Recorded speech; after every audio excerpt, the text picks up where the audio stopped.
Okay, അപ്പൊ നമുക്ക് അധികം സമയം കളയാതെ നമുക്ക് ഒന്നാമത്തെ ചോദ്യത്തിലേക്ക് തന്നെ പോവാം. അപ്പൊ എല്ലാവരും നല്ല രീതിയിൽ തന്നെ പഠിച്ചു എന്ന് തന്നെ വിശ്വസിക്കുന്നു. അപ്പൊ എല്ലാവരും നല്ല രീതിയിൽ അറ്റൻഡ് ചെയ്യുക. ആരും ഒരു ക്വസ്റ്റ്യൻ പോലും വിട്ട് കളയരുത്. ഇപ്പൊ നിങ്ങൾക്ക് തെറ്റ് വന്നാൽ തെറ്റ് വന്നോട്ടെ, കുഴപ്പമൊന്നുമില്ല. കാരണം ഈസി ലെവൽ ക്വസ്റ്റ്യൻസ് ആണ് എല്ലാം തന്നെ ഉള്ളത്. കാരണം നമുക്ക് എന്തായാലും നമുക്ക് ഇനി നെക്സ്റ്റ് അവിടെ പോയിട്ട് ഒരു ക്വസ്റ്റ്യൻ തെറ്റിക്കാനൊന്നും പറ്റില്ല അല്ലെ. PSC എക്സാമിന് പോയിട്ട് അന്ന് തെറ്റിക്കുന്നത് നല്ലത്, ഇന്ന് തെറ്റിച്ച് തന്നെ മുമ്പോട്ട് പോകുന്നതാണ്. ഓക്കെ, അപ്പൊ എല്ലാ ക്വസ്റ്റ്യനും അറ്റൻഡ് ചെയ്യാം, തെറ്റിക്കോട്ടെ, അങ്ങനത്തെ പേടിയൊന്നും പേടിക്കേണ്ട. നമുക്ക് നല്ല തുടങ്ങാം. ഒന്നാമത്തെ ചോദ്യത്തിലേക്ക് പോവാം. ഇതിന്റെ ഒരു രീതി എന്ന് പറയുന്നത് ഏറ്റവും ഫാസ്റ്റസ്റ്റ് ആയിട്ട് ചെയ്യുന്ന ആൾക്ക് പോയിന്റ് കൂടുതൽ എന്ന രീതിയായിരിക്കും ഉണ്ടാവുക. അപ്പൊ അത് നിങ്ങൾ നോക്കണ്ട, മാക്സിമം ആലോചിച്ച് തന്നെ ആൻസർ ചെയ്താൽ മതി. ഓക്കെ, അപ്പൊ നമുക്ക് നോക്കാം. ഫസ്റ്റ് ക്വസ്റ്റ്യൻ, ഒന്നാമത്തെ ചോദ്യം. Heating of limestone to redness in contact with air is known as burning, calcination, hydration, oxidation. Heating of limestone in redness in contact with air is known as. ആരും തന്നെ തെറ്റിക്കാൻ സാധ്യതയില്ലാത്ത ഒരു ചോദ്യമായിരുന്നു അല്ലെ. ഏതാണ്? കാൽസിനേഷൻ എന്നുള്ളതാണ് കൃത്യമായ answer. Very good. Okay, next question. രണ്ടാമത്തെ ചോദ്യമാണ്. കാരണം നിങ്ങൾ അവിടെ ലൈമിലെ കുറെ പ്രോസസ്സുകൾ പഠിച്ചു, സ്ലൈക്കിംഗ്, കാൽസിനേഷൻ, അങ്ങനെ കുറെ സാധനം, അതൊക്കെ വളരെ ഇമ്പോർട്ടന്റ് ആണ്. In order to avoid tearing of the plate at an edge, the distance from the center line of the rivet hole to the nearest edge of the plate should be equated. D 1.5D, 2D 2.5D. Riveted section എന്നുള്ള ഒരു നല്ലൊരു ചോദ്യമാണ്. അപ്പൊ നമ്മൾ ഒരുപാട് കാര്യങ്ങൾ rivet സെക്ഷനിൽ നമ്മൾ പഠിച്ചിട്ടുണ്ടായിരുന്നു. അതിൽ തന്നെ ഏറ്റവും ഇമ്പോർട്ടന്റ് ആയിട്ടുള്ള ഒരു സംഭവമായിരുന്നു മാർജിനൽ ഡിസ്റ്റൻസ് എന്ന് പറയുന്ന സംഭവം അല്ലെ. മാർജിനൽ ഡിസ്റ്റൻസ്, അതായത് ഈ സൈഡിലുള്ള ആ റിവറ്റ് റോയുടെ സെന്റർ ലൈന് തൊട്ടപ്പുറയുള്ള എഡ്ജ് പ്ലേറ്റ് വരെയുള്ള ഡിസ്റ്റൻസ് ആയിരുന്നു ചോദിച്ചിട്ടുണ്ടായിരുന്നത്. മാർജിനൽ ഡിസ്റ്റൻസ് ആണ് ആൻസർ. 1.5D ആണ് എന്നുകൂടെ ഓർത്തിരിക്കുക. അതിൽ തന്നെ നിങ്ങൾ ഓർത്തിരിക്കേണ്ട വേറൊരു കാര്യമാണ് പിച്ച് അല്ലെ. ഈ റോയിൽ എടുക്കുമ്പോൾ ഒരു സെൻട്രൽ ലൈൻ തൊട്ട് അടുത്ത സെൻട്രൽ ലൈൻ വരെ ഡിസ്റ്റൻസ് ആണ് പിച്ച് എന്ന് പറയുന്നത് അല്ലെ. ആ പിച്ച് മിനിമം എത്ര വേണം നമ്മൾ പറഞ്ഞിട്ടുണ്ടായിരുന്നത്? മിനിമം പിച്ച് എത്ര വേണം എന്നായിരുന്നു പറഞ്ഞിട്ടുണ്ടായിരുന്നത്. മിനിമം ഇത്ര വേണം, മാക്സിമം എത്ര വേണം എന്ന് പറഞ്ഞാൽ നമ്മൾ പഠിച്ചത്. മിനിമം പിച്ച് എത്രയാണ്?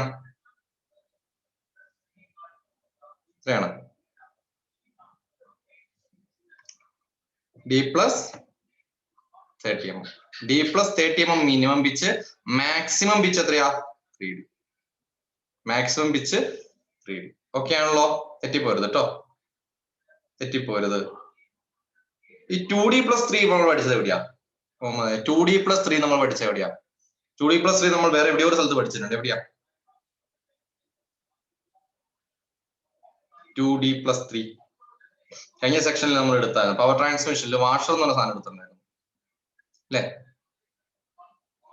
അവിടെയാണ് 2D+3. ഇവിടെ ഒന്നും കൊണ്ട് 2D+3 എന്ന് ഇടരുത്, ഓർത്തിരിക്കുക.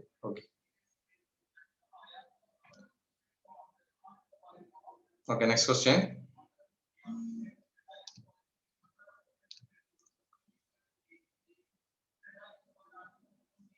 മൂന്നാമത്തെ ചോദ്യമാണ്. The setting of quicklime is due to the presence of water, oxygen, sulfur dioxide, carbon dioxide.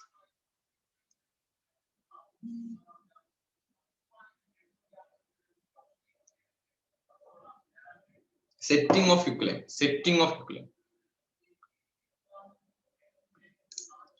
ഒരു PSC പ്രീവിയസ് ക്വസ്റ്റ്യൻ ആണ്. കാർബൺ ഡൈ ഓക്സൈഡ് ആണ് എന്ത് വരിക? ആൻസർ ആയിട്ട് വരിക. Okay, next one. നാലാമത്തെ ചോദ്യം. Which lime is commonly used for whitewashing? Type of ലൈമും അതിന് ആപ്ലിക്കേഷനും നമ്മൾ എടുത്തതാണ്, അത് ഓർത്തിരിക്കുക. അതിനനുസരിച്ചാണ് അത് answer. Quick lime, fat lime, hydraulic lime, slaked lime. ഇപ്പൊ ഹൈഡ്രോളിക് ലൈം എവിടെയാണെന്നൊരു ചോദ്യം വരാൻ സാധ്യതയുണ്ട്. സ്ലേക്ഡ് ലൈം എന്താണ് ചോദ്യം വരാൻ സാധ്യതയുണ്ട്. ക്വിക്ക് ലൈം എന്താണ് ചോദ്യം വരാൻ സാധ്യതയുണ്ട്. ഓർത്തിരുന്നുള്ള. ഇവിടെ ഏതാണ്? വൈറ്റ് വാഷ് ആണ് ക്വസ്റ്റ്യൻ ചോദിച്ചിരിക്കുന്നത്. വൈറ്റ് വാഷ് എന്ന് പറഞ്ഞാൽ ഏതാണ്?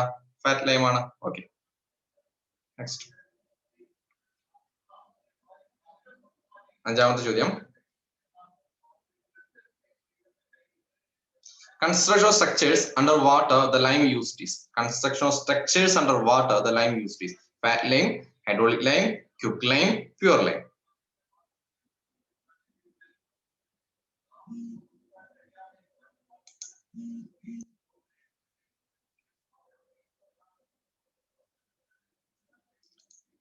അണ്ടർ വാട്ടർ ഏതാണ്?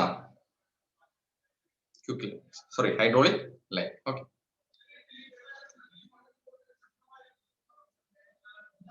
ഓക്കെ, ക്വിക്ക് ലൈമിന്റെ ആപ്ലിക്കേഷൻ എന്തായിരുന്നു? ക്വിക്ക് ലൈമിന്റെ ആപ്ലിക്കേഷൻ എന്തായിരുന്നു? ഇനി പിടി quick lime application.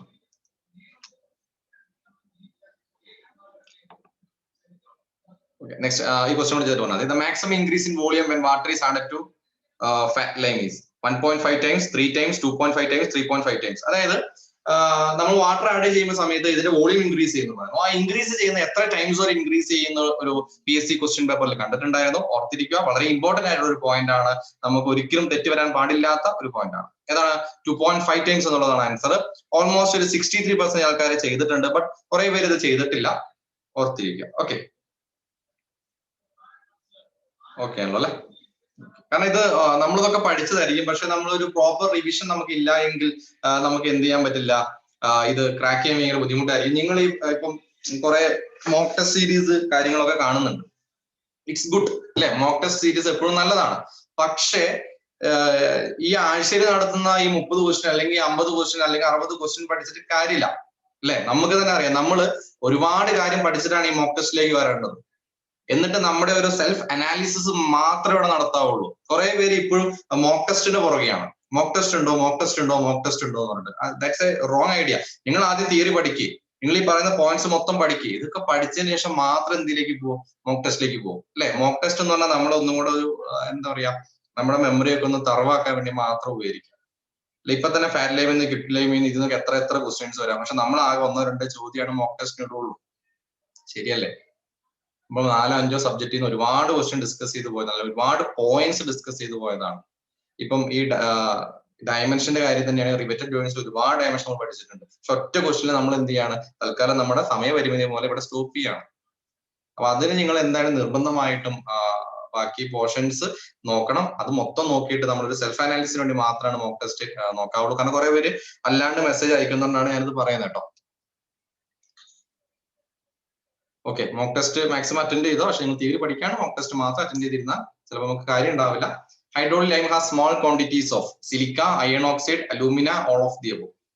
Silica, iron oxide, alumina, all of the above.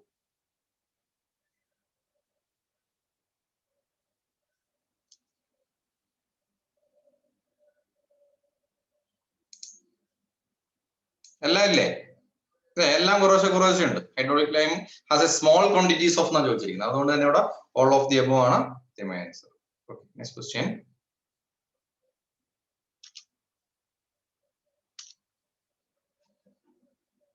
Lime is used for as a matrix of concrete for plastering, improving soil for agricultural, all of the above.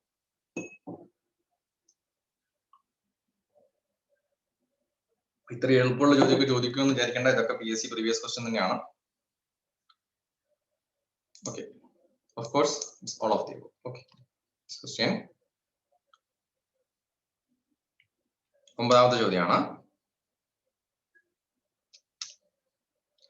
Final setting time of semen should not be more than 5 hours, 30 minutes, 10 hours, 1.5 hours.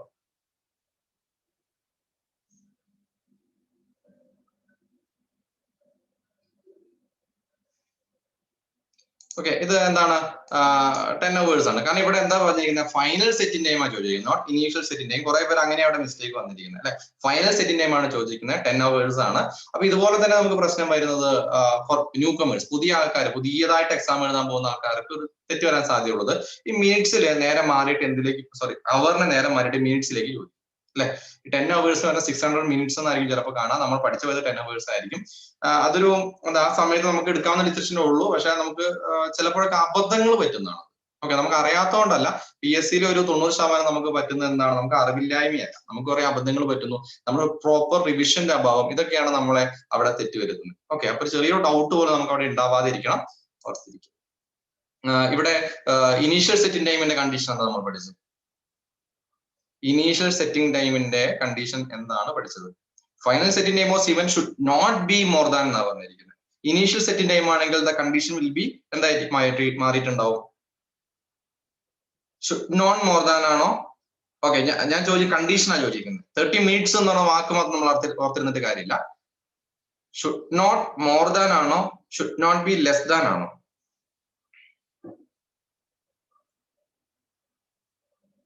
That is very important. Initial setting time should not be more than എന്ന് പഠിച്ച that is wrong. Should not be less than. 30 മിനിറ്റിൽ താഴെ വരാൻ പാടില്ല.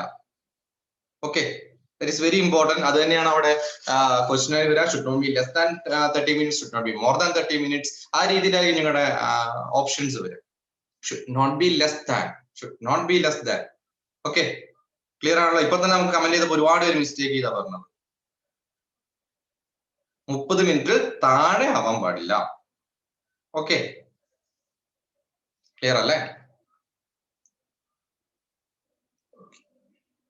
PSC തന്നെ ചോദിച്ച് മടുത്ത ചോദ്യമാണ്, പക്ഷെ എന്നാലും ഇനിയും ചോദിക്കും. The objective of caulking in riveted joint is to make the joint. Caulking and fullering എന്ന് പറയുന്ന രണ്ട് പ്രോസസ്സുകൾ നമ്മൾ പഠിച്ചിട്ടുണ്ടായിരുന്നു. Free from corrosion, free from stress, stronger in tension, leak proof.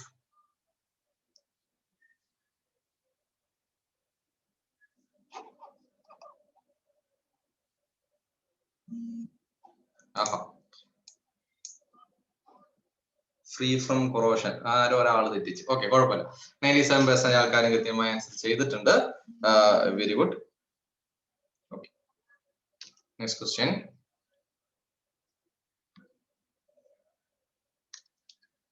പതിനൊന്നാമത്തെ ചോദ്യമാണ്. The rate of hydration of the cement depends upon its soundness, consistency, cement setting time.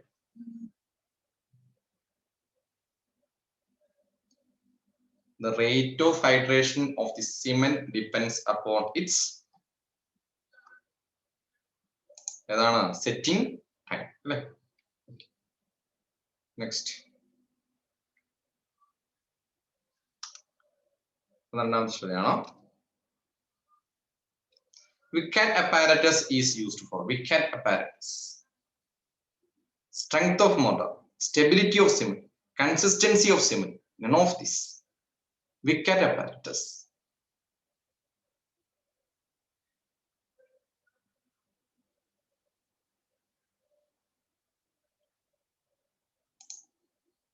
Okay, ഒരു 86% ആൾക്കാർ കൃത്യമായി ആൻസർ ചെയ്തിട്ടുണ്ട്. ഈ നൺ ഓഫ് ദീസ് ചെയ്ത ആൾക്കാർക്ക് പറ്റിയ പ്രശ്നം എന്താണെന്ന് വെച്ചാൽ, നോർമലി വി ആർ ഇപ്പം മെക്കാനിക്കലുകാരെയൊക്കെ സംബന്ധിച്ച് വിക്കറ്റ് അപ്പാരറ്റസ് എന്ന് പറഞ്ഞാൽ ആകെ 2 കാര്യം പഠിച്ചിട്ടുണ്ടാവുള്ളൂ. ഏതൊക്കെയാണ്? ഒന്ന് ഇനീഷ്യൽ സെറ്റിന്റെയും 2 ഫൈനൽ സെറ്റിന്റെയും. ഈ കൺസിസ്റ്റൻസി എന്ന് പറയുന്ന സാധനം നമ്മൾ പഠിച്ചിട്ടുണ്ടാവും അല്ലെ?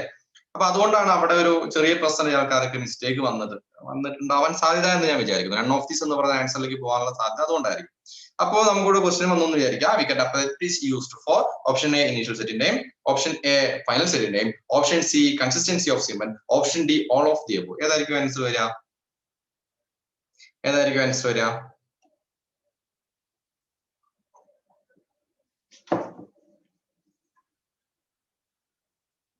ഓൾ ഓഫ് ദി അബോവ് ആയിരിക്കും ആൻസർ വരിക അല്ലെ? ഓക്കെ, ഓർത്തിരിക്കും. Next question. ഓക്കെ, അതിന് മുമ്പ് നമുക്ക് കുറച്ച് ക്വസ്റ്റ്യൻ 10-11 ക്വസ്റ്റ്യൻ കഴിഞ്ഞല്ലേ, നമുക്ക് ഇതുവരെയുള്ള ലീഡർ ബോർഡും കൂടെ വെറുതെ നോക്കാം.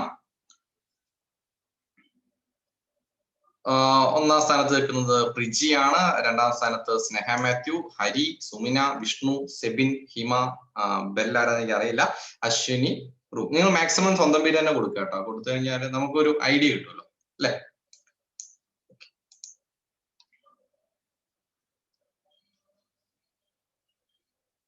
മതി. 3ാമത്തെ ചോദ്യം. Air permeability test is done to be measured. Air permeability, soundness of cement, setting time of cement, chemical composition of cement, fineness of cement. Okay, നമ്മൾ കുറെ ടെസ്റ്റുകൾ പഠിച്ചതാണ്. ഈ ടെസ്റ്റുകളൊക്കെ വളരെ വളരെ ഇമ്പോർട്ടന്റ് ആണ്. ഇതിൽ തന്നെ എയർ പെർമബിലിറ്റി ടെസ്റ്റ് എന്തിനു വേണ്ടി യൂസ് ചെയ്യുന്നു എന്നുള്ളതാണ് ഇവിടുത്തെ ക്വസ്റ്റ്യൻ ആയിട്ട് വരുന്നത്. ഏതാണ്? ഫൈനസ് ഓഫ് സിമെന്റ് അല്ലെ? ഫൈനസ് ഓഫ് സിമെന്റ് എന്നുള്ളതാണ് ആൻസർ. എന്നാലും കുറച്ച് പേർക്ക് തെറ്റ് വന്നിട്ടുണ്ട്, ശ്രദ്ധിക്കുക. ഫൈനസ് ഓഫ് സിമെന്റ് കണ്ടുപിടിക്കാൻ വേണ്ടിയിട്ടാണ് നമ്മൾ എയർ പെർമബിലിറ്റി ടെസ്റ്റ് യൂസ് ചെയ്യുന്നത്. കൃത്യമായി തന്നെ മനസ്സിലാക്കി വെക്കുക. 14ാമത്തെ ചോദ്യം. The rivet head used for boilerplate riveting is usually a snap head, pan head, countersunk head, conical head.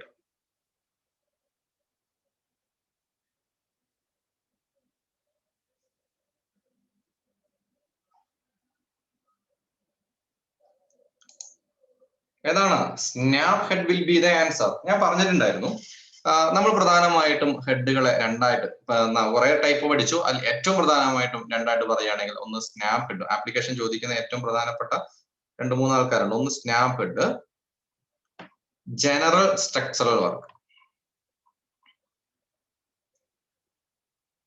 Okay, general structural work. Pan head, heavy construction work. Okay, countersunk ഹെഡിന്റെ ഉദ്ദേശം എന്ന് പറയുന്നത് എന്തായിരുന്നു? പ്രൊജക്ഷൻസ് അവോയ്ഡ് ചെയ്യാം. Okay, അപ്പൊ ഇവിടേക്ക് നമ്മൾ എന്തായാലും പോകണ്ട. ക്ലിയർ ആണോ? ബോയിലർ പ്ലേറ്റ് റിവെറ്റിംഗ് ആണ് ചോദിച്ചിരിക്കുന്നത്. അപ്പം ജനറൽ ആപ്ലിക്കേഷൻ ആയിട്ടാണ് ബോയിലർ വരിക. അപ്പൊ എന്താണ്? സ്നാപ്പ് ഹെഡ് തന്നെയാണ് ആൻസർ വരിക. ഓക്കെ, ഒരു ജനറൽ സ്ട്രക്ചറൽ വർക്ക് ആണ് ആക്ച്വലി എന്തെന്ന് പറയുന്നത്? ബോയിലർ എന്ന് പറയുന്നത്. ഓക്കെ ആണല്ലോ? ഹെവി ഡ്യൂട്ടി അല്ല കേട്ടോ അനന്തു. Okay, next question.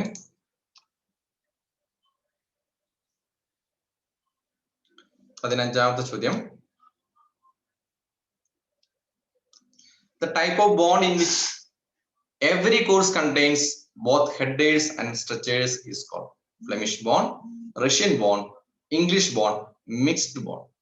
ഉറപ്പാണ്, ഞാൻ 100% നമുക്ക് ഉറപ്പ് വരാൻ പറയുന്ന ഒരു ഏരിയ ആണ് ടൈപ്പ് ഓഫ് ബോണ്ട് എന്ന് പറയുന്നത്. കാരണം ഇവിടെ നിന്ന് ചോദ്യം ചോദിക്കാണ്ട് ഒരു സിവിൽ ക്വസ്റ്റ്യൻ പേപ്പർ അങ്ങനെ കടന്നു പോയിട്ടില്ല, പ്രത്യേകിച്ച് ഇതുപോലെയുള്ള ഒരു സിലബസ്. ഏതാണ്? Of course Flemish bond will be the answer. Okay, ഹെഡേഴ്സും സ്ട്രെച്ചേഴ്സും ഒരു കോഴ്സിൽ വരികയാണ്, അല്ലെങ്കിൽ ഒരു ഇതിൽ വരുന്നതിനെയാണ് ഫ്ലെമിഷ് ബോണ്ട് എന്ന് പറയുന്നത്. ഇവിടെ ഇംഗ്ലീഷ് ബോണ്ട് കുറെ പേര് ആൻസർ ചെയ്തിട്ടുണ്ട്. ഒരിക്കലും വരില്ല. നിങ്ങൾ ഓർത്തിരിക്കാൻ ഏറ്റവും എളുപ്പം ഇംഗ്ലീഷ് ബോണ്ട് എന്ന് പറയുന്നത് ഏറ്റവും സ്ട്രോങ്സ്റ്റ് ബോണ്ടാണ്. ഓക്കെ, ഏറ്റവും സ്ട്രോങ്സ്റ്റ് ബോണ്ടാണ് ഇംഗ്ലീഷ് ബോണ്ട് എന്ന് പറയുന്നത്. ഇപ്പൊ നമ്മൾ ഈ മാറ്റി മാറ്റി വെച്ച് കഴിഞ്ഞാൽ അതിന്റെ ആ സ്ട്രോങ്ങബിലിറ്റി ഒക്കെ പോകുന്ന ഓർത്തിരിക്കുക.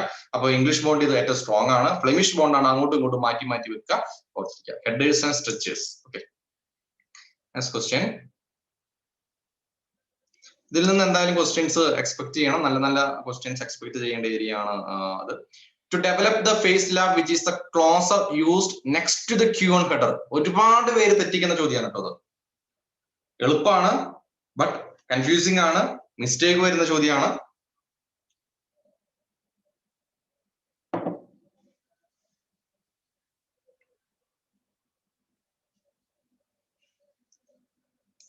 ബട്ട് 62% ആൾക്കാരും കൃത്യമായി ആൻസർ ചെയ്തിട്ടുണ്ട്. അപ്പൊ നമ്മൾ ഇവിടെ പഠിക്കുന്ന സമയത്ത് ഈ ക്യൂണൊക്കെ ഇവിടെ, അതായത് ഒരു സംഭവം തുടങ്ങുന്നതിന് മുമ്പ് ഇങ്ങനെ വെക്കുന്ന കട്ടേനെ പറയുന്ന പേരെന്താണ്? അതായത് ഒരു ഫേസ് ലാബ് ഒഴിവാക്കാൻ വേണ്ടിയിട്ട് നമ്മൾ കൊടുക്കുന്ന കട്ടേന്റെ പേര് ഒരു അരക്കട്ടയാണ് നമ്മൾ കൊടുക്കുക, അല്ലെ? ഒരു അര ബ്രിക്കിന് നമ്മൾ പറയുന്ന പേരെന്തായിരുന്നു? ഇങ്ങനെ ലോങ്ങിച്ചുള്ളി ഒരു അര ബ്രിക്കിന് നമ്മൾ പറയുന്ന പേരെന്താ? ഒരു അരക്കട്ട അവിടെ പ്ലേസ് ചെയ്യുന്നു ഓർത്തിരിക്കുക. അതിനു മുമ്പ് നിങ്ങൾ എന്താണ് ഫേസ് ലാബ് എന്നൊക്കെ പഠിച്ചു വെച്ചേക്കുക. ഇനിയിപ്പോ അത് എക്സ്പ്ലെയിൻ ചെയ്യുന്നില്ല. അരക്കട്ട ലെങ്ത് വൈസിൽ ഇങ്ങനെ ക്യൂൺ ക്ലോസർ, അല്ലെ? അപ്പൊ അതായിരിക്കും എന്ത് ചെയ്യാം അവിടെ വെക്കുക. ഇവിടെ ഈ ക്യൂൺ എന്ന് പറയുന്ന ക്യൂൺ ഇങ്ങനത്തെ ഒരു സ്പെല്ലിംഗ് എവിടെയും വന്നു, അതേപോലത്തെ സ്പെല്ലിംഗ് ഇവിടെയും വരുമ്പോൾ നമുക്ക് തെറ്റ് വരാൻ സാധ്യതയുണ്ട്. ഓർത്തിരിക്കുക, ക്യൂൺ ക്ലോസർ ആണ് ഇവിടെ നമ്മുടെ ആൻസർ ആയിട്ട് വരിക. ഓർക്കുക. Okay, next question.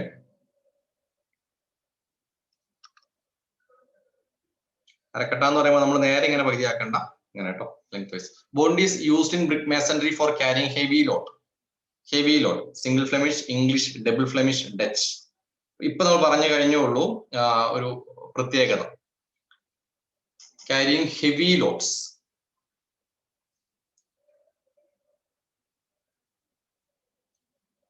ഏതാണ്? സ്ട്രോങ്സ്റ്റ് ബോണ്ടാണ് ഹെവി, അല്ലെ? സ്ട്രോങ്സ്റ്റ് ബോണ്ടാണ് ഏറ്റവും കൂടുതൽ ലോഡ് ക്യാരിങ് കപ്പാസിറ്റി ഉണ്ടാവുക. English bond will be the answer. Okay, കൃത്യമായി തന്നെ ആൻസർ ചെയ്യാൻ ശ്രമിക്കാം. Okay, next question. 18ാമത്തെ ചോദ്യമാണ്. Loads applied parallel to the axis of the bearing are called thrust loads, axial load, concentric load, central load.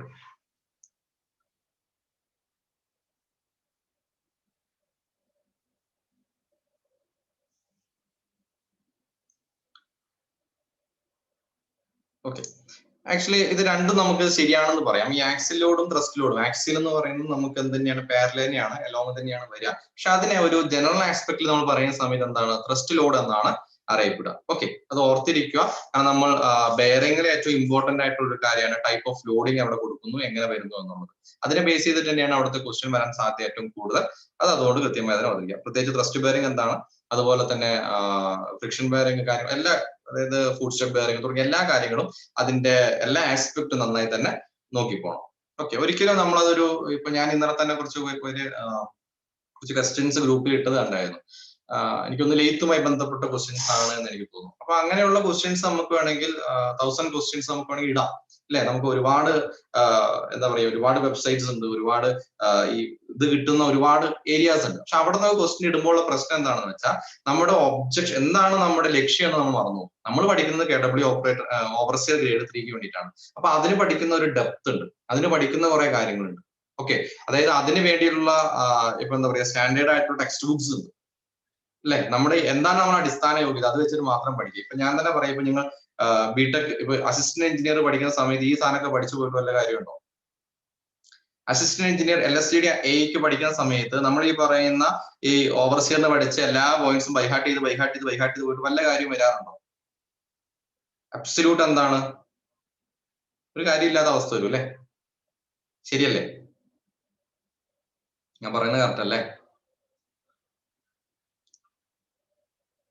അപ്പൊ അത് മനസ്സിലാക്കി വേണം നമ്മൾ ക്വസ്റ്റ്യൻസ് ഒക്കെ ഗ്രൂപ്പിൽ ഷെയർ ചെയ്യാൻ. കാരണം വെറുതെ കുറെ അവിടെ നിന്ന് കിട്ടുന്ന വെറുതെ ഗ്രൂപ്പിൽ ഷെയർ ചെയ്ത് അതിന്റെ പുറകെ നടക്കുക എന്ന് പറയുന്നത് ആബ്സല്യൂട്ട് ടൈം വേസ്റ്റ് ആണ്. നമുക്ക് വേണ്ട ഒരു ഡെപ്ത് ഉണ്ട്, ആ ഡെപ്തിൽ തന്നെ മാത്രം പോയാൽ മതി. ഇപ്പൊ നമ്മളിപ്പം എയ്ക്കോ അല്ലെങ്കിൽ ഇതിനോ പഠിക്കുന്ന സമയത്ത് നമ്മൾ എൻറ്റയർലി ഡിഫറെന്റ് അപ്രോച്ച് തന്നെ ഫോളോ ചെയ്യണം. ഈ ഓവർസീയിൽ നമ്മൾ മാറി നിന്ന് എയ്ക്ക് വേണ്ടി തന്നെ പഠിക്കണം. ഓക്കെ, അവിടെ ചിലപ്പോൾ ബിൽഡിംഗ് മെറ്റീരിയൽസ് 1-2 ക്വസ്റ്റ്യൻ ആയിരിക്കും വരിക, ഇവിടെ നമുക്ക് ഒരുപാട് ക്വസ്റ്റ്യൻസ് വരും. അപ്പൊ അത് ഡിപ്പെൻഡ്സ് ഓൺ ദി എക്സാം, നമ്മുടെ സ്ട്രാറ്റജി മാറിയിട്ടുണ്ടാവണം. അതിനനുസരിച്ച് വേണം നമ്മൾ എന്ത് ചെയ്യാൻ, പ്രാക്ടീസും ചെയ്യാൻ.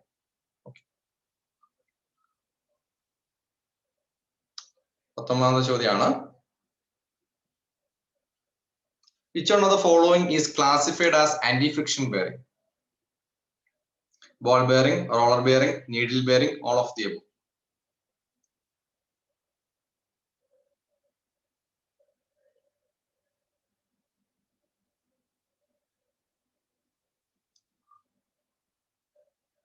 ഏതാണ്? ഓൾ ഓഫ് ദി എബോ ആണ്. കാരണം ഇവിടെ ആന്റി ഫ്രിക്ഷൻ ബെയറിംഗിന് എക്സാമ്പിൾ ഏതാണെന്ന് ചോദിക്കുന്നത്. ആന്റി ഫ്രിക്ഷൻ ബെയറിംഗിൽ ഒരു റോളിംഗ് എലമെന്റ് വരും. ബോൾ ബെയറിംഗിൽ റോളിംഗ് എലമെന്റ് ഉണ്ട്, റോളർ ബെയറിംഗിൽ ഉണ്ട്, നീഡിൽ ബെയറിംഗിൽ ഉണ്ട്. അതുകൊണ്ട് തന്നെ ഓപ്ഷൻ ഡി ആണ് ഇവിടെ കൃത്യമായ ആൻസർ ആയിട്ട് വരും. Okay, next question.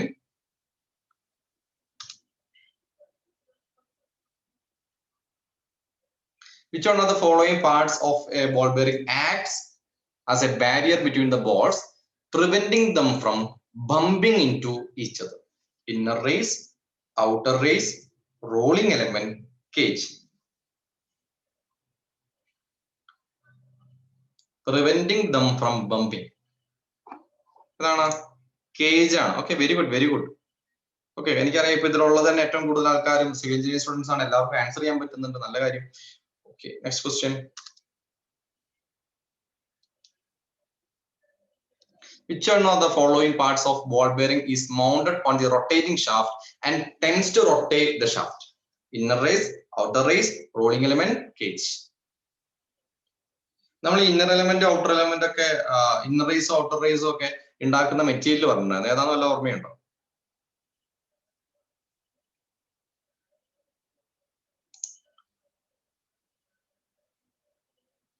ഓക്കെ, ഇവിടെ കുറെ പേർക്ക് തെറ്റ് വന്നിട്ടുണ്ട് അല്ലെ. ഇവിടെ എന്താ ചോദിച്ചിരിക്കുന്നത്? സെക്ഷൻ ഒക്കെ ഒന്നുകൂടെ എടുത്തു നോക്കുക. നിക്കൽ ക്രോമിയം സ്റ്റീൽ കൊണ്ടാണ് കൂടുതൽ മാനുഫാക്ചർ ചെയ്യുക. അപ്പൊ ഞാന് ഇതിവിടെ ഒരു ഷാഫ്റ്റ്, ഈ ഷാഫ്റ്റ് ഹോൾഡ് ചെയ്യുന്നത് എവിടെയാണെന്നാ ചോദിച്ചിരിക്കുന്നത്. ഇതൊരു ബെയറിംഗ് ആയിരിക്കും, ആന്റി ഫ്രിക്ഷൻ ബെയറിംഗ് തന്നെ ആയിക്കോട്ടെ.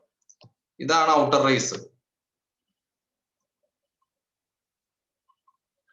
ഇതാണ് ഇന്നർ റേസ്. ഇതിന്റെ ഉള്ളിലാണ് എന്തുണ്ടാവുക, നമ്മുടെ ബാക്കി സാമാനം, മറ്റേ ബോൾസും കേജും കാര്യങ്ങളൊക്കെ ഇവിടെ ഉണ്ടാവുക. ഇവിടെ ചോദിച്ചിരിക്കുന്നത് mounted on the rotated shaft and tends to rotate the shaft. അപ്പൊ ഇതിൽ ഏത് ഭാഗത്താണ് ഷാഫ്റ്റ് മൗണ്ട് ചെയ്യുക? ഇന്നർ റേസിലാണോ outer റേസിലാണോ?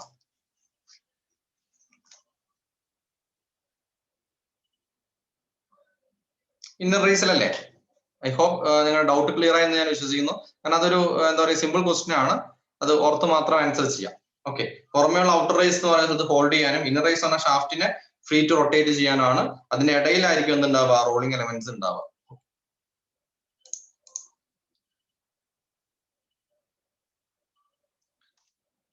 Question number 22. Le Chatelier device used for determining the soundness of cement, setting time, compressive strength of cement, tensile strength of cement.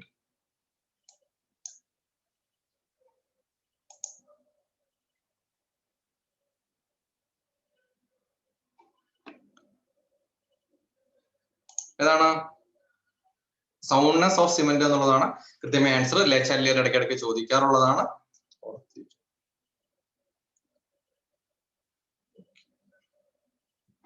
Okay, അപ്പൊ ഇതുവരെയുള്ള നമ്മുടെ score നിലവാരം പരിശോധിക്കുകയാണെങ്കിൽ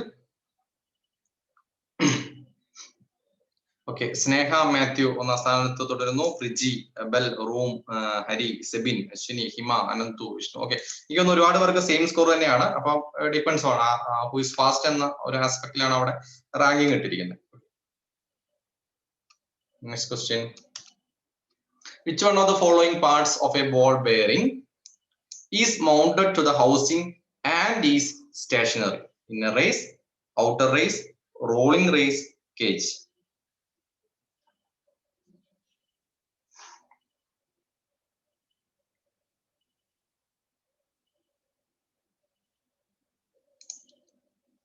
ഓക്കെ, ഏതാണ്? Outer race. ഇപ്പൊ നമ്മൾ പറഞ്ഞു കഴിഞ്ഞിട്ടുള്ളൂ അല്ലെ? സെക്ഷൻസ് ജസ്റ്റ് ബെയറിംഗിന്റെയും അത് നോക്കുക. എനിക്ക് തോന്നുന്നു അതിന്റെ നെയിം കുറെ പേർക്ക് ഫൈൻഡ് ഔട്ട് ചെയ്യാൻ ബുദ്ധിമുട്ടുണ്ടായിരുന്നു നമ്മുടെ ഷോ കേസിൽ നിന്ന്. അത് KW വെച്ചിട്ട് സ്റ്റാർട്ട് ചെയ്ത് ഞാൻ നെയിം റീനെയിം ചെയ്യും. When water is added to quicklime, it cracks, swells and falls into powder form. This process is called. When water is added to quicklime, it cracks, swells and falls into powder form. This process is called calcination, slaking, hydrolyzity, setting. ഏതാണ്? Slaking അല്ലെ? Slaking എന്ന് പറയുന്ന process ആണ്. Okay, എന്താ കൊണ്ട് മീൻ ചെയ്യുന്നത്? മലയാളത്തിൽ പറഞ്ഞ, പച്ച മലയാളത്തിൽ പറഞ്ഞ എന്താണ്? പൗഡർ ഫോമിലേക്കൊക്കെ മാറുന്ന നമ്മൾ കണ്ടിട്ടുണ്ടാവും അല്ലെ? കക്ക നീറ്റി കുമ്മായ പ്രോസസ് കണ്ടിട്ടുണ്ടോ?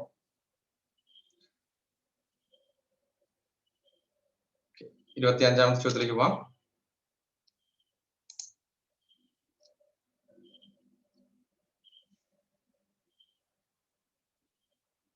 Journal bearing are sometimes called flexure bearing, anti-friction bearing, friction bearing, jewel bearing.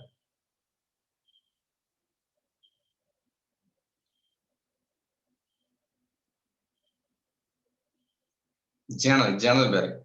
ഞാൻ പറഞ്ഞായിരുന്നു ഒരു സിലിണ്ടറിക്കൽ സ്മൂത്ത് സർഫേസിനെയാണ് ആക്ച്വലി ജേണൽ എന്ന് പറയുന്നത്. ജേണൽ നേരിട്ട് കോണ്ടാക്ട് വരുന്നതിനെയാണ് ജേണൽ ബെയറിംഗ് എന്ന് പറയുന്നത്. ജേണൽ നേരിട്ട് കോണ്ടാക്ട് വരുന്നതിനെയാണ് ജേണൽ ബെയറിംഗ് എന്ന് പറയാം. അത് തന്നെയാണ് ഫ്രിക്ഷൻ ഉണ്ടാവും. ഈ ഫ്രിക്ഷൻ അവോയ്ഡ് ചെയ്യാനാണ് നമ്മൾ ആന്റി ഫ്രിക്ഷൻ ബെയറിംഗ് ഇംപ്ലിമെന്റ് ചെയ്തിരിക്കുന്നത്. Okay, next question. 26ാമത്തെ ചോദ്യം. Babbitt's most widely used bearing materials are. Babbitt's എന്ന് പറയുന്നത് മോസ്റ്റ് വൈഡ്ലി യൂസ്ഡ് ആണ്. അത് ടിൻ ബേസ്ഡ് ആണോ, ലെഡ് ബേസ്ഡ് ആണോ, അതോ രണ്ടും യൂസ് ചെയ്യുന്നുണ്ടോ, അത് രണ്ടും യൂസ് ചെയ്യുന്നില്ലേ എന്നുള്ളതാണ് ഇവിടുത്തെ ചോദ്യം. ഓക്കെ, നെക്സ്റ്റ് ക്വസ്റ്റ്യൻ ഞാൻ ഇപ്പൊ തന്നെ വരാം. എന്റെ അടുത്ത ചോദ്യത്തിലേക്ക് ഞാൻ ഇപ്പൊ തന്നെ വരാം. ഇവിടെ എന്താണ്? ബോത്ത് A and B എന്നുള്ളതാണ് ആൻസർ വരിക. ഇവിടെ നമുക്ക് ബോത്ത് A and B ആണ് ആൻസർ വരിക. Babbitt's most widely used bearing material, tin ബേസ്ഡും ലെഡ് ബേസ്ഡും ബോത്ത് A and B.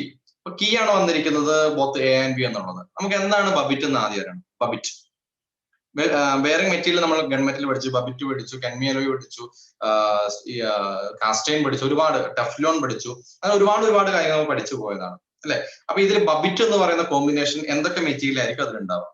അത് ഇമ്പോർട്ടന്റ് ആയിട്ട് നമ്മൾ അറിയേണ്ട ഒരു സാധനമാണ്. ബബിറ്റിലുള്ള സാധനങ്ങൾ ഏതൊക്കെയാണ്? ബബിറ്റ് എന്തൊക്കെ സംഭവങ്ങളാണ് ബബിറ്റിലുള്ളത്? പെട്ടെന്ന് പറയാമോ? കോപ്പർ ഉണ്ട്,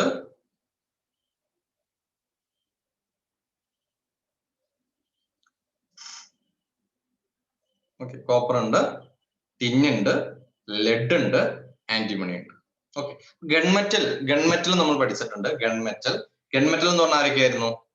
ഗൺമെറ്റൽ എന്ന് പറഞ്ഞാൽ അതൊക്കെയായിരുന്നു കോപ്പറും ടിന്നും സിങ്കും. അപ്പൊ അതിലുള്ള ആ ഒരു സിങ്ക് ഒഴിവാക്കി അവിടെ ലെഡ് പ്ലേസ് ചെയ്തിട്ട് അതിന്റെ കൂടെ കുറച്ചും കൂടെ ആന്റിമണി കൂടെ ചേർത്തിട്ടാണ് എന്തുണ്ടാക്കുന്നത്? നമ്മുടെ ബബിറ്റ് മെറ്റൽ ഉണ്ടാക്കുന്നത്. അപ്പൊ കുറെ പേര് അത്യാവശ്യം നല്ല രീതിയിൽ കമന്റ് ചെയ്യുന്നുണ്ട്. Anyway, very good. Okay, next 27ാമത്തെ ചോദ്യം. The center to center distance between two consecutive rivets in a row is called margin pitch, back pitch, diagonal pitch.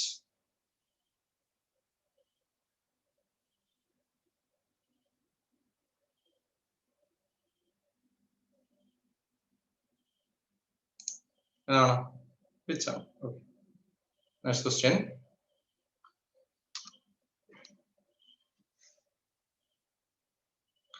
The bond in which the header course is introduced after several structure course. Very, very important question. Most expected question. English bond, raking bond, Flemish bond, and facing bond. Tin based ആണ് കൂടുതൽ വരിക. രണ്ടും കൂടെ option വന്നു കഴിഞ്ഞാൽ നമുക്കത് both A and B തന്നെ പോകണം കേട്ടോ. ഞാൻ കീ ആന്ന് പറഞ്ഞത് facing bond. Facing bond. Okay, clear?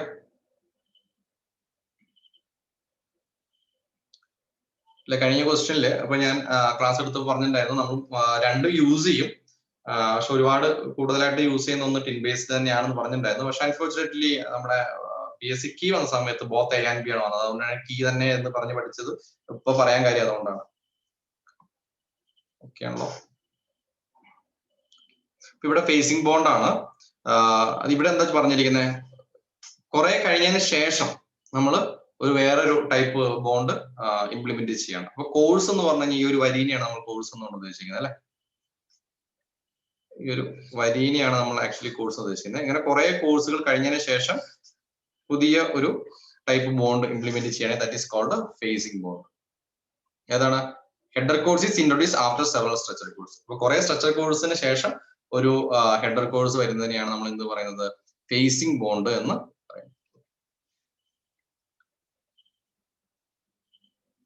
Last question. Rivet is specified by. ഇത് വളരെ ഇമ്പോർട്ടന്റ് ആയിട്ടുള്ള ഒരു ചോദ്യമാണ്. Shank diameter, length of rivet, type of head, length of tail.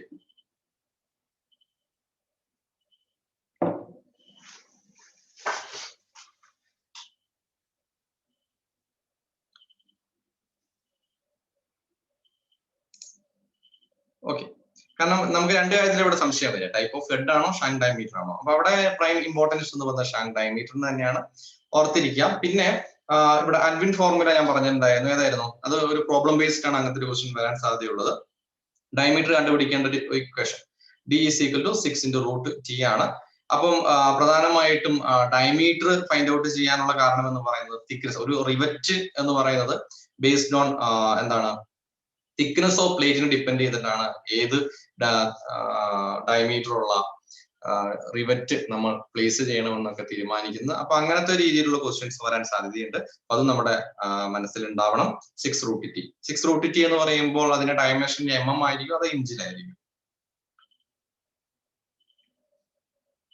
6 root T എന്ന് പറയുന്ന ഇക്വേഷനില് അതിന്റെ യൂണിറ്റ് എന്തായിരിക്കും എന്നുള്ളതാണ് എന്റെ ക്വസ്റ്റ്യൻ. ഇൻ mm ആയിരിക്കും. അപ്പൊ അത് മാറി ഇഞ്ചസിലേക്ക് മാറുമ്പോൾ equation will be like 1.2 root T എന്ന രീതിയിലേക്ക് മാറും. ഓക്കെ, രണ്ടും നമ്മുടെ മനസ്സിലുണ്ടാവണം. ബോത്ത് ഇക്വേഷൻ നമ്മുടെ മനസ്സിലുണ്ടാവണം. ഓക്കെ, അപ്പൊ നമ്മൾ ഡിസ്കസ് ചെയ്തതിന് വളരെ കുറഞ്ഞ ഭാഗങ്ങൾ മാത്രമാണ് ക്വസ്റ്റ്യൻസിൽ ഉൾപ്പെടുത്തിയിട്ടുള്ളൂ. അപ്പൊ അടുത്ത സെക്ഷനിൽ നമുക്ക് ഉള്ള ഏതൊക്കെ ടോപ്പിക് വേണമെന്നുള്ളത് ഞാൻ ഇൻഫോം ചെയ്യാം. അതിനനുസരിച്ച് വേണം നിങ്ങൾ പഠിച്ചു വരാൻ. നമുക്ക് എന്തായാലും ഇന്നത്തെ വിജയ് ആരാണെന്നും കൂടെ ഒന്ന് പ്രഖ്യാപിക്കാം.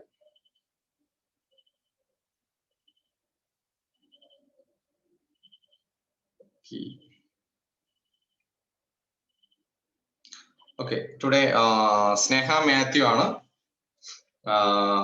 നന്നായി എന്താ പറയാ ഏറ്റവും വേഗതയിൽ കൂടെ സ്കോർ ചെയ്തത്. എല്ലാവർക്കും ഫുൾ മാർക്ക് സ്കോർ ചെയ്യാൻ എല്ലാവർക്കും പറ്റിയിട്ടുണ്ടായിരുന്നു. അറ്റ്ലീസ്റ്റ് 29-ൽ ഒരു 27, 28-ലെങ്കിലും നമുക്ക് നിൽക്കാൻ പറ്റുന്നുണ്ടോ? അതാണ് എനിക്ക് അറിയേണ്ടത്. 27 to 28 റേഞ്ചിൽ പഠിച്ചിട്ട് കേട്ടോ. നിങ്ങൾ റിവിഷൻ ചെയ്യാണ്ട് വന്ന എക്സാം എഴുതിയിട്ട് നോക്കണ്ട. 27 to 28 റേഞ്ചിൽ നിൽക്കാൻ പറ്റുന്നുണ്ടോ? Okay, very good, Hari. Okay,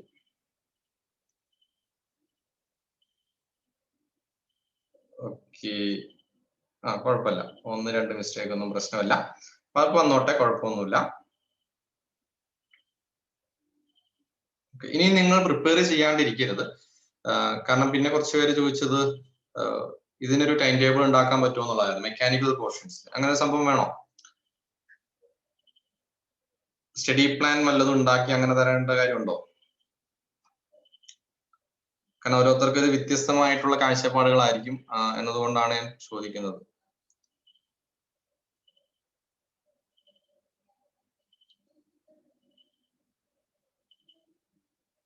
okay, ഞാൻ അതുകൊണ്ടാണ് ഞാൻ ഇപ്പൊ ഈ റിവിഷൻ സെക്ഷൻ വെക്കുമ്പോൾ ഒരാഴ്ചത്തേക്കുള്ള പോർഷൻസ് ഡിവൈഡ് ചെയ്തത്. നമുക്ക് അതൊരു കാര്യം ചെയ്യാം.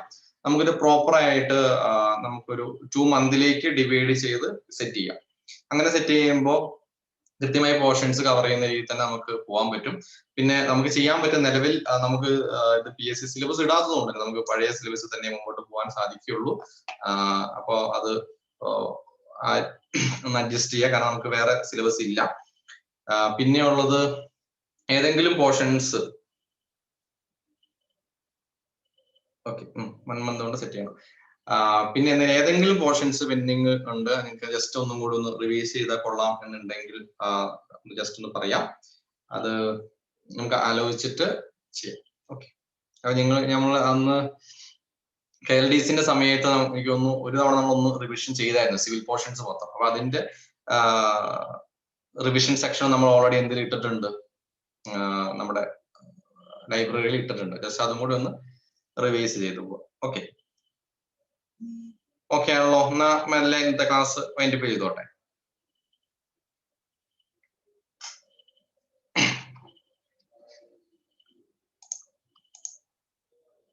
ഓക്കെ, മെക്കാനിക്കൽ എന്തെങ്കിലും വേണമെങ്കിൽ ഒന്ന് പറയാം കേട്ടോ.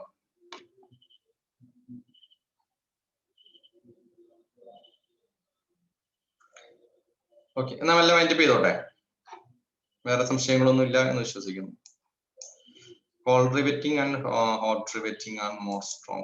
Actually, depends. ഇപ്പൊ cold riveting പെട്ടെന്ന് ക്രാക്ക് ആയി പോകാനുള്ള സാധ്യതയൊക്കെ കൂടുതലായിരിക്കും. കാരണം ബ്രിട്ടിൽനെസ് നാച്ചുറൽ കൂടുതലായിരിക്കും എന്തായാലും.